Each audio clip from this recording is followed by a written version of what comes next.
अस्सलाम वालेकुम एवरीवन। तो जैसा कि आपको पता है हम निमोनिया पढ़ रहे हैं। निमोनिया का आज लास्ट टॉपिक है और ये बहुत ज़्यादा इंपॉर्टेंट टॉपिक है। ठीक है, एग्ज़ाम में भी बहुत बार पूछा जाता है, nursing management of pneumonia. Pneumonia आज ख़त्म करेंगे और उसके बाद एक टॉपिक रहेगा, इसका टॉपिक नहीं वो तो इसके रिलेटेड इवन एनसीपी कैसे बनाते हैं इसके लिए, नर्सिंग केयर प्लान, वो हम इंशाल्लाह इसके बाद देखेंगे। आज हम देखेंगे नर्सिंग मैनेजमेंट। ठीक है, तो स्टार्ट करते हैं नर्सिंग मैनेजमेंट को। ठीक है, तो आपको पता होगा नर्सिंग मैनेजमेंट में हम क्या करते हैं। सबसे पहले हम क्या करते हैं, पेशेंट का असेसमेंट करते हैं। क्या करते हैं, पेशेंट का असेसमेंट करते हैं। असेसमेंट मतलब होता है पेशेंट के बारे में सारी डिटेल्स देना। अगर पेशेंट हमारे पास आया है, ठीक है, पेशेंट हमारे पास, ये हमारे पास एक पेशेंट है, ठीक है, ये पेशेंट अगर हमारे पास आया है तो इसके बारे में हमें पूरी डिटेल्स या कहो तो इन्फॉर्मेशन इसके बारे में, अगर हमें इसको एक कंप्रहेंसिव केयर प्रोवाइड करनी है, क्वालिटी केयर प्रोवाइड करनी है, हमने क्या करना है, इसके बारे में डिटेल्स, इन्फॉर्मेशन या फिर डाटा जो है कलेक्ट करना होगा। क्या करना होगा, ये सारी चीज़ें कलेक्ट करना होगा। और जब हम इसको कलेक्ट, इस डाटा को कलेक्ट करते हैं, ठीक है, हमारे पास दो तरह के डाटा आते हैं। ठीक है, दो तरह के डाटा आते हैं हमारे पास। एक तो होता है सब्जेक्टिव डाटा और होता है दूसरा ऑब्जेक्टिव डाटा। ऑब्जेक्टिव डाटा, ठीक है, सब्जेक्टिव डाटा वो होता है जो पेशेंट हमसे बोलता है, और ऑब्जेक्टिव डाटा क्या होता है, जो ऑब्जर्व हम करते हैं, एज ए नर्स हम ऑब्जर्व करते हैं। ठीक है, एज ए नर्स हम ऑब्जर्व करते हैं। ठीक है, ये हो गया हम डिटेल। और ये कलेक्ट जहाँ कहाँ से करते हैं, इसके दो कंपोनेंट्स होते हैं। जैसे कि हमें पता है हेल्थ असेसमेंट के दो कंपोनेंट्स होते हैं। कैसे करते हैं, हेल्थ की हिस्ट्री लेते हैं सबसे पहले, है ना, नर्सिंग हिस्ट्री लेते हैं और फिजिकल एग्जामिनेशन करते हैं। क्या करते हैं, एक तो हिस्ट्री लेते हैं और फिजिकल एग्जामिनेशन करते हैं। इससे जो हमें इससे क्या मिलता है, डाटा जो मिलता है हमें इसमें, उसी को हम दो तरीके के डाटा में डिफ्रेंशिएट करते हैं। एक होता है सब्जेक्टिव डाटा और दूसरा होता है ऑब्जेक्टिव डाटा। ठीक है, यहाँ से जो हमें डाटा मिलता है, सबसे पहले जो है देखो ऑब्जेक्टिव सब्जेक्टिव, देखो ऑब्जेक्टिव डाटा और सब्जेक्टिव डाटा, ये हमें कलेक्ट करना है। तो इसको कलेक्ट करने से पहले, करने के लिए हमने क्या करना है, सबसे पहले देखो, पहला मैंने कहा हिस्ट्री कलेक्शन और दूसरा मैंने कहा फिजिकल एग्जामिनेशन। तो हिस्ट्री में हम क्या करते हैं, देखो सबसे पहले हम हिस्ट्री कलेक्ट करेंगे। कैसे करनी है, तो हिस्ट्री में आप क्या पूछोगे, सबसे पहली चीज़ होगी क्यों पेशेंट हमारे पास क्यों आया है हॉस्पिटल में। पेशेंट, ये पेशेंट जो है ये हॉस्पिटल क्यों आया है ना, मतलब कि चीफ कंप्लेंट्स। क्या सबसे पहले आप पूछोगे चीफ कंप्लेंट्स, या तो पेशेंट वहीं से बोलेगा या आपको पूछना पड़ेगा। चीफ कंप्लेंट्स में पेशेंट अगर निमोनिया का पेशेंट है, उसको क्या होगा, सबसे पहले कफ के बारे में पूछना है आपको। कफ प्रोडक्टिव है या फिर नॉन प्रोडक्टिव कफ है। क्या है, नॉन प्रोडक्टिव कफ है। प्रोडक्टिव का मतलब होता है विथ स्पूटम या बलगम, स्पूटम को ही हम बलगम बोलते हैं। नॉन प्रोडक्टिव कफ होता है विदाउट स्पूटम।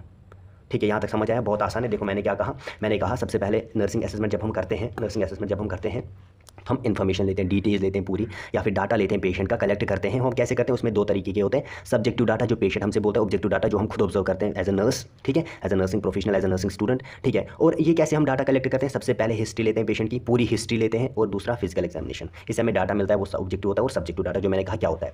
और सबसे पहले जब हम हिस्ट्री लेते हैं, हिस्ट्री में हम सबसे पहले क्या करते हैं कि पेशेंट क्यों आया है हॉस्पिटल, मतलब चीफ कंप्लेंट्स, क्या पेशेंट हमें क्या बता रहा है, उसको कौन कौन सी प्रॉब्लम्स है। सबसे पहला मैंने कहा कफ के बारे में पूछना है, क्योंकि निमोनिया के लिए अगर हमने डायग्नोज बनाना है, निमोनिया के लिए सबसे पहली चीज़ कफ होता है। अगर हमने पूछना है कि आपको उसके साथ, जब आप खांसी करते हैं, जब आपको खांसी आती है, क्या आपको उसके साथ स्पूटम आता है, तो प्रोडक्टिव है। अगर उसको स्पूटम नहीं आ रहा है, बलगम नहीं आ रहा है पेशेंट को, तो नॉन प्रोडक्टिव कफ है। ठीक है, दूसरी चीज़ क्या आप पूछोगे, shortness of breath, shortness of breath जिसको हम डिस्निया भी बोलते हैं। क्या बोलते हैं, डिस्निया भी बोलते हैं, या फिर ब्रीदिंग डिफिकल्टी, ये पूछना है। तीसरा, चेस्ट पेन हो रही है या नहीं, चेस्ट पेन हो रही है या नहीं हो रही है। उसके बाद क्या पूछोगे, फीवर है पेशेंट को, ठीक है, फीवर है या चिल्स हैं पेशेंट को। ठीक है, ये सारी चीज़ें पूछोगे। ये हो गया, ये क्या हो गया, चीफ कंप्लेंट्स। ठीक है, चीफ कंप्लेंट्स में आप इतने सारी चीज़ें पूछोगे। देन उसके बाद आप पूछोगे पास्ट मेडिकल हिस्ट्री। क्या पूछोगे, पास्ट मेडिकल हिस्ट्री। ठीक है, कोई भी क्रोनिक, है ना, इसके बारे में पूछना है। क्रोनिक डिजीज़ मत ना थी आपको कोई पेशेंट से, ये जो पेशेंट है उसको कोई क्रोनिक डिजीज़ मत ना थी, ये पूछना है। लाइक क्रोनिक डिजीज़ मतलब जो लंबे समय तक चलती डिजीज़, इसमें कौन सा होता है, सीओपीडी या फिर एस्थमा। ठीक है, एस्थमा, ये क्रोनिक डिजीज़ होती हैं। या फिर इसमें आपने पूछना है क्या आपने स्मोकिंग, क्या आप स्मोकिंग करते थे कभी, है ना, स्मोकिंग मत ना करता था ये पेशेंट, या अगर करता था या छोड़ा है, कब छोड़ा है, कितनी देर स्मोकिंग करी है, ऐसे।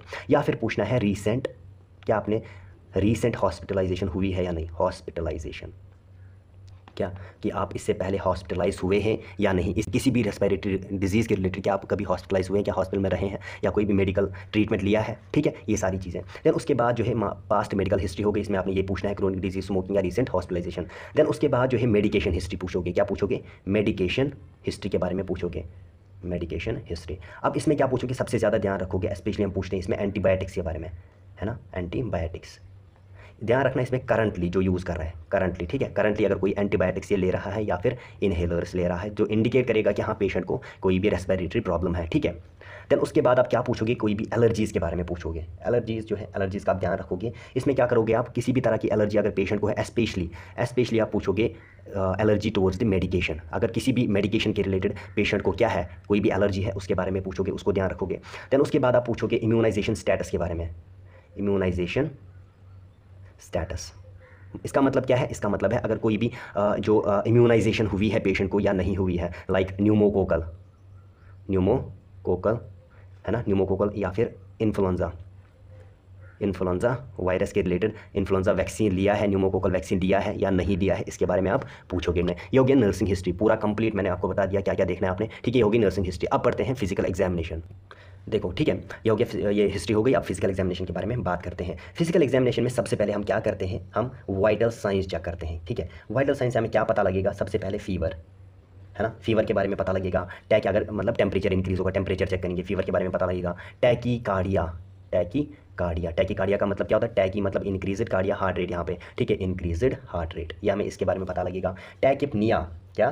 टैकिपनिया, टैकी मतलब ज़्यादा, पीनिया मतलब breathing, respiratory rate, increased breathing और रेस्पिरेटरी रेट होता है टैकिपनिया। देन उसके बाद हाइपोक्सिया के बारे में पता लगेगा। हाइपोक्सिया के बारे में पता लगाना है, ठीक है। हाइपोक्सिया मतलब decreased saturation levels in the tissues, oxygen saturation levels in the, जब टिश्यूज में ऑक्सीजन सैचुरेशन लेवल कम होते हैं उसको हम हाइपोक्सिया बोलते हैं। और हाइपोक्सीमिया क्या होता है? जब ब्लड में ऑक्सीजन सैचुरेशन लेवल कम होंगे उसको हम क्या बोलते हैं? हाइपोक्सीमिया। यहाँ पे हाइपोक्सिया, ठीक है, ये पता लगेगा। और इसमें क्या करते हैं? ब्लड प्रेशर देखते हैं, है ना, ब्लड प्रेशर भी क्या किया जाता है इसमें, ठीक है। ये हो गया इसका वाइटल साइन। देन उसके बाद रेस्पिरेटरी असेसमेंट करते हैं। हम पढ़ रहे हैं फिजिकल एग्जामिनेशन, ठीक है, इसमें हम रेस्पिरेटरी असेसमेंट करते हैं।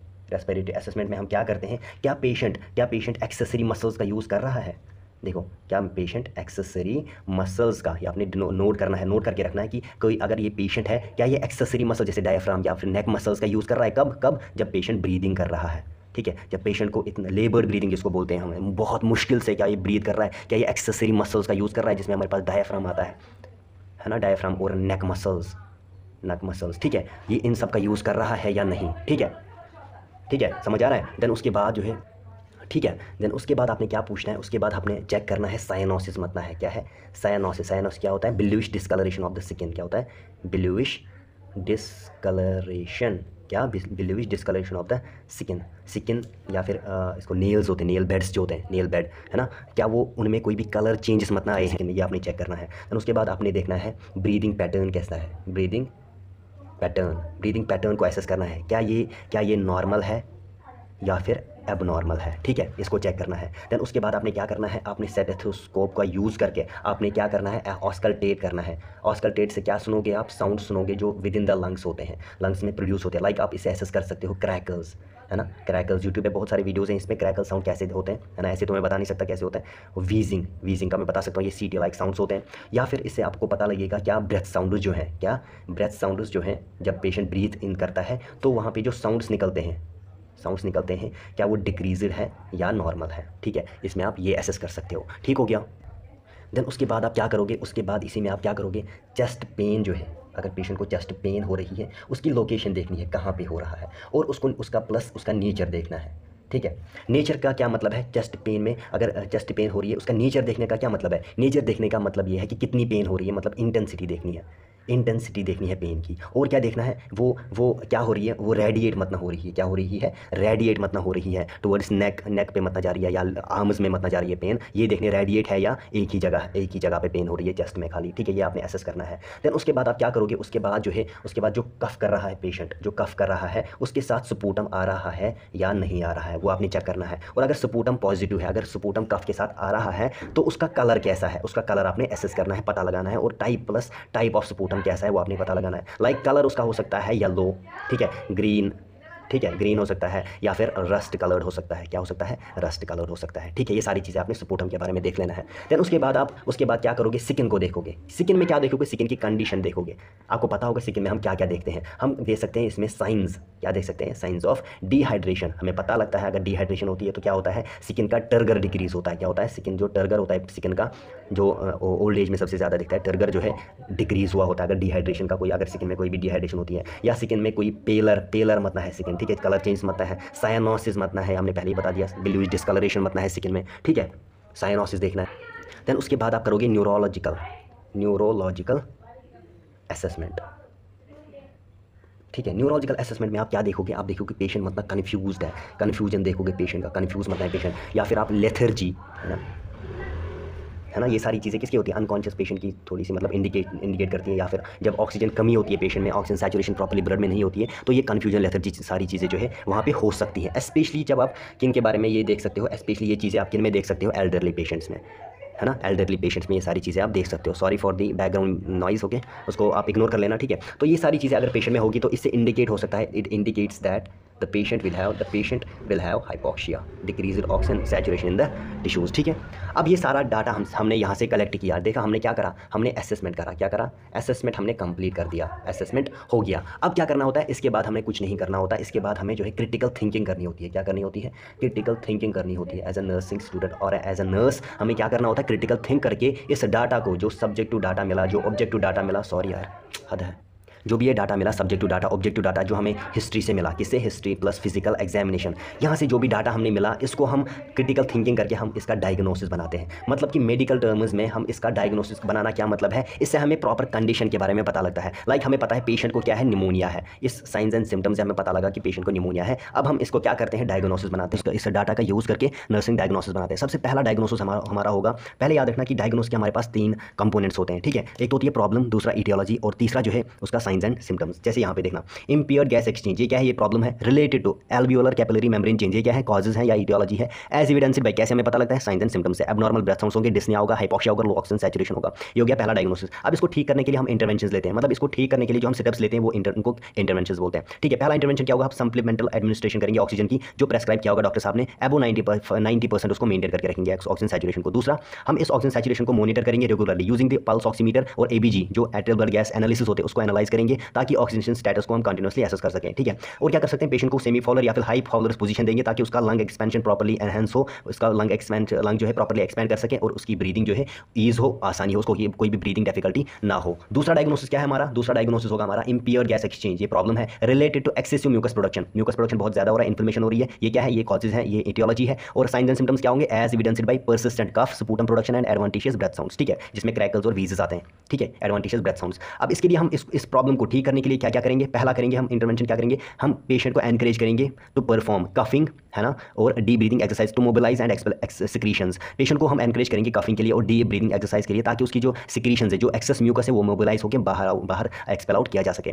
चेस्ट फिजियोथेरेपी देंगे पेशेंट को, या पॉस्चरल ड्रेनेज करेंगे ताकि उसकी जो ये सिक्रीशंस है वो लूज हो और जो है वहाँ एयरवे जो है वो क्लियर हो सके। देन एडमिनिस्टर प्रेस्क्राइबर ब्रोंकोडायलेटर्स, ब्रोंकोडायलेटर्स हम क्यों देते हैं, ब्रोंको जैसे नाम से पता लगता है, जो ब्रोंकाई होती है उनको डायलेट करने के लिए। जब रास्ता खुल जाएगा, रास्ता बड़ा होगा, तो म्यूकस जो है वो इजीली बाहर आ सकता है और वहाँ पे एयरवे में जो कोई भी प्रॉब्लम नहीं होगी। इससे क्या होगा, म्यूकोलाइटिक्स देंगे, म्यूकोलाइटिक्स है ना, जैसे कि नाम से पता लगे, म्यूकस को तोड़ने वाले मेडिकेशंस उनको देंगे, जिससे क्या होगा, सिक्रीशन, जो म्यूकस सिक्रीशंस होगी वो थिन होगी और आराम से, आसानी से जो है वो एयरवे को क्लियर करेंगे और बाहर आएंगे इजीली, ठीक है, वो म्यूकस बाहर इजीली बाहर आ सकता है, ठीक है। देन उसके बाद क्या होगा, एंश्योर एडुकेट हाइड्रेशन, हम पेशेंट की हाइड्रेशन स्टेटस को एडुकेटली क्या कर सकते हैं, एंश्योर कर सकते हैं, कैसे, ऑरली दे सकते हैं फ्लूइड या फिर आईवी के इंट्रावीनसली हम दे सकते हैं फ्लूइड, ताकि उसका हाइड्रेशन स्टेटस मेंटेन हो। और जब जिस पेशेंट का जो हाइड्रेशन स्टेटस प्रॉपर होता है, एडुकेट होता है, उसका जो म्यूकस होता है वो थिन हो जाता है और इजीली जो है एक्सपेक्टोरेट बाहर हो जाता है, इजीली बाहर आ जाता है, एक्सपेल्ट हो जाता है, ठीक है। देन उसके बाद हम एयरवे को सक्शनिंग करते हैं जितना जरूरत होगा, स्पेशली उन जो पेशेंट होगा जो खुद जो अपनी सिक्रीशंस को इंडिपेंडेंटली क्लियर नहीं कर पाता होगा, उसके लिए हम सक्शनिंग करते हैं, ठीक है। देन उसके बाद तीसरा डायग्नोसिस होगा हमारा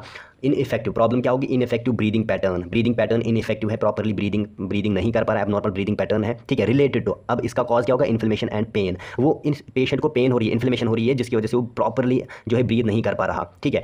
एज एविडेंस्ड भाई हमें कैसे पता लगता है, increase respiratory rate, use of accessory muscles, ठीक है, एंड शैलो ब्रीदिंग। अब इसके लिए हम नर्सिंग इंटरवेंशन कौन कौन से लेंगे, मॉनिटर रेस्पिरेटरी, हम रेस्पिरेटरी रेट, डेप्थ, इसके डेप्थ को और एफर्ट को रेगुलर, एफर्ट का मतलब क्या है, कोई भी एक्सेसरी मसल अगर यूज हो रही है जिससे हमें पता लगेगा कि हाँ इसकी जो एफर्ट है बहुत ज़्यादा एफर्ट लगाना पड़ता है, तो इससे पता लगेगा पेशेंट को बहुत ज़्यादा प्रॉब्लम है ब्रीदिंग में, ठीक है। इसको रेगुलरली हम मॉनिटर करके रहेंगे, ठीक है। ये साइंस देखेंगे, कोई भी अगर हमें पता लगता है कोई भी साइन है एक्सेसरी मसल का, एक्सेसरी मसल्स कौन से होते हैं, डायफ्राम मसल या नेक मसल्स जो है वो यूज कर रहा है, और एबनॉर्मल पैटर्न्स देखेंगे ब्रीदिंग में, ठीक है। इसको कंटिन्यूअसली मॉनिटर करेंगे। हम प्रेस्क्राइब्ड, क्योंकि पेशेंट को पेन हो रही है, प्रेस्क्राइब्ड पेन मेडिकेशंस देंगे such as non steroidal anti inflammatory drugs या फिर ओपियोइड्स देंगे, ताकि उसकी प्लूराइटिक चेस्ट पेन जो है वो कम हो उसको, और उसकी ब्रीदिंग जो है इंप्रूव हो सके, या वो जो डीपली ब्रीद नहीं कर पा रहा था ड्यू टू पेन, है ना, पेन की वजह से वो प्रॉपर्ली ब्रीद नहीं कर पा रहा, तो अब जब हम पेन मेडिकेशंस देंगे पेन रिलीव हो जाएगी और ब्रीदिंग जो है वो ईज हो जाएगी। रीपोजिशनिंग देंगे पेशेंट को, फ्रीक्वेंटली हम पोजीशन चेंज करेंगे ताकि उसका ऑप्शन जो लंग है प्रॉपर्ली एक्सपेंड कर सके और ब्रीदिंग जो है ईजिली हो सके। देन उसके बाद चौथा डायग्नोसिस हमारा होगा risk for fluid volume deficit. Problem क्या है? फ्लूइड, ये देखो डायग्नोसिस के बहुत सारे टाइप्स होते हैं हमारे, है ना। रिस्क, यहाँ पे रिस्क डायग्नोसिस होगा। एक तो डायग्नोसिस प्रॉपर जो पोटेंशियल डायग्नोसिस होता है, जो नॉर्मल डायग्नोसिस हम अभी तक पढ़ रहे थे, वो तो डेफिनेटली वो उस पेशेंट में हो रहा था। लेकिन इस डायग्नोसिस का पेशेंट, हम ये डायग्नोस तो कर रहे हैं लेकिन इसका रिस्क होता है। ये हो भी सकता है, नहीं भी होगा, लेकिन रिस्क होता है इसका। मतलब कि पेशेंट को फ्लूइड वॉल्यूम डेफिसिट हो सकता है। इसके लिए कॉज क्या होगा? क्योंकि पेशेंट को फीवर है, टैकिपनिया है एंड इनसफिशिएंट फ्लूइड इनटेक है, क्योंकि पेशेंट जो है प्रॉपर्ली फ्लूइड इनटेक नहीं ले रहा। एज एविडेंस्ड बाय, हमें कैसे पता लगता है? ड्राई उसका म्यूकस मेम्ब्रेन ड्राई है, यूरिन आउटपुट डिक्रीज है और पुअर सेकंड टर्गर है। ठीक है, अब इसको ठीक करने के लिए हम क्या करेंगे? नर्सिंग इंटरवेंशन लेंगे। सबसे पहला क्या करेंगे? मॉनिटर इनटेक एंड आउटपुट, जो कंटिन्यूअसली केयरफुली हम उसका इनटेक, उसका आउटपुट जो है मॉनिटर करेंगे to detect any signs of fluid imbalance और डिहाइड्रेशन। दूसरा क्या करेंगे? एनकरेज ऑरल फ्लूइड्स एटलीस्ट, हम पेशेंट को एनकरेज करेंगे at least 2 to 3 litres per day, है ना। फ्लूइड जो है 2 to 3 लीटर्स, पेशेंट को कहेंगे आप 2 to 3 लीटर्स पर डे जो है फ्लूइड ले सकते हैं। अनलेस कंट्राइंडिकेट, जब तक कि ये कंट्राइंडिकेटेड ना हो, इसके खिलाफ कोई भी जो है कॉम्प्लिकेशन ना हो, तभी ये चीज़ हमें कर सकते हैं। टू हेल्प प्रिवेंट डिहाइड्रेशन, इससे क्या होगा? डिहाइड्रेशन प्रिवेंट हो जाएगी और उसकी जो म्यूकस सिक्रीशंस होगी वो थिन होगी और इजीली एक्सपेल आउट हो सकती हैं। Administer IV fluids as prescribed to maintain hydration and electrolyte balance. Same चीज़ है, आईवी इंट्रावीनसली हम फ्लूइड को एडमिनिस्टर करेंगे ताकि उसका हाइड्रेशन स्टेटस और इलेक्ट्रोलाइट बैलेंस मेंटेन हो सके। देन हम मॉनिटर करेंगे कोई भी साइन होगा डिहाइड्रेशन का, सच एज ड्राई म्यूकस का, म्यूकस मेम्ब्रेन जो माउथ होगा वो ड्राई होगा, स्किन का टर्गर पुअर होगा या डिक्रीज आउटपुट होगा, है ना, यूरिन आउटपुट डिक्रीज होगा, या elevated blood urea nitrogen levels. ठीक है, ये सारी चीज़ें हो सकती हैं। अगर कोई भी इसका ये साइन है वो हम कंटिन्यूसली मॉनिटर करेंगे। ठीक है, ये डिहाइड्रेशन के साइंस होते हैं।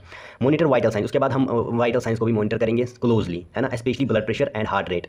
इसमें हम ब्लड प्रेशर और हार्ट रेट को क्लोजली जो है स्पेशली इनको जो है मॉनिटर करेंगे for science of fluid deficit और शॉक। इससे हमें इसका पता लगता है कि कहीं पेशेंट में कोई भी फ्लूइड डेफिशिएंसी मत ना है या फिर शॉक मत ना है। ठीक है, उसके बाद फिफ्थ डायग्नोसिस है हमारा एक्टिविटी इंटॉलरेंस। क्या? एक्टिविटी इंटॉलरेंस, क्योंकि पेशेंट को ब्रीदिंग प्रॉब्लम है, ऑक्सीजन सैचुरेशन कम हो रही है पेशेंट में, तो प्रॉपर्ली ब्रीथ नहीं कर पा रहा, तो चल भी नहीं पा रहा पेशेंट बेचारा, एक्टिविटी एक्सरसाइज नहीं कर पा रहा। एक्टिविटी इंटॉलरेंस रिलेटेड हो, अब इसके लिए क्या कॉज होगा? Impure oxygen delivery to tissues का प्रॉपर ऑक्सीजन नहीं मिल रहा। एज एविडेंस्ड बाय, कैसे पता लगता है? जब कोई भी एक्सर्शन पेशेंट और कोई भी एक्सरसाइज कर रहा है उसको शॉर्टनेस ऑफ ब्रेथ हो रही है, उसको डिफिकल्टी हो रही है ब्रीदिंग में, फटीग हो रहा है, थकावट हो रही है पेशेंट में और वीकनेस आ रही है। ठीक है, बहुत जल्दी थक जाता है, क्योंकि जब टिश्यूज़ को प्रॉपर्ली ऑक्सीजन नहीं मिलता डिमांड बढ़ जाती है और टिश्यूज़ सेल्स के डेथ होने का, नेक्रोसिस होने का खतरा होता है, जिसकी वजह से फिर पेशेंट को फटीगनेस आती है, वीकनेसेस आती हैं। ठीक है, अब इसको ठीक करने के लिए, एक्टिविटी इंटॉलरेंस को ठीक करने के लिए नर्सिंग इंटरवेंशन कौन कौन सा ले सकते हैं?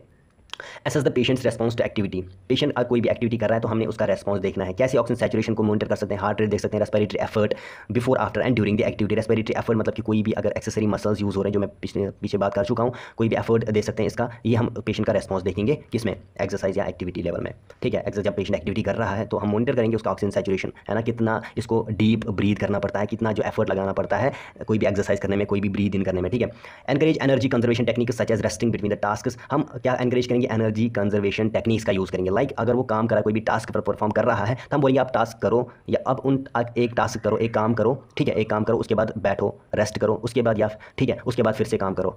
मतलब जब काम कर रहे हो तो थक जाओगे, ज़्यादा काम नहीं करो, पहले काम करो, उसके बाद बैठो, रेस्ट करो, देन उसके बाद फिर से काम करो, ऐसे बोलना है while perform activities of daily living. उसके बाद हम क्या करेंगे? ग्रेजुअली इंक्रीज करेंगे एक्टिविटी लेवल्स को, है ना, धीरे धीरे हम एक्टिविटी लेवल पेशेंट की इंक्रीज करेंगे उसके टॉलरेंस के हिसाब से। स्टार्टिंग विद द कुछ पहले क्या करेंगे? पेस एक्सरसाइज कराएंगे पेशेंट को और उसके बाद प्रोग्रेस करेंगे towards the active movements. Then administer oxygen during activity, है ना, एडमिनिस्टर ऑक्सीजन ड्यूरिंग एक्टिविटी ये प्रेस्क्राइब्ड, अगर प्रेस्क्राइब किया है डॉक्टर साहब ने कि अगर कोई भी एक्टिविटी ये कर रहा है उसके दौरान अगर इसको ऑक्सीजन की ज़रूरत पड़ती है, अगर प्रेस्क्राइब करा है तो दे सकते हैं, नहीं तो नहीं दे सकते, ताकि उसका जो है एडिक्वेट ऑक्सीजनेशन मेंटेन हो सके।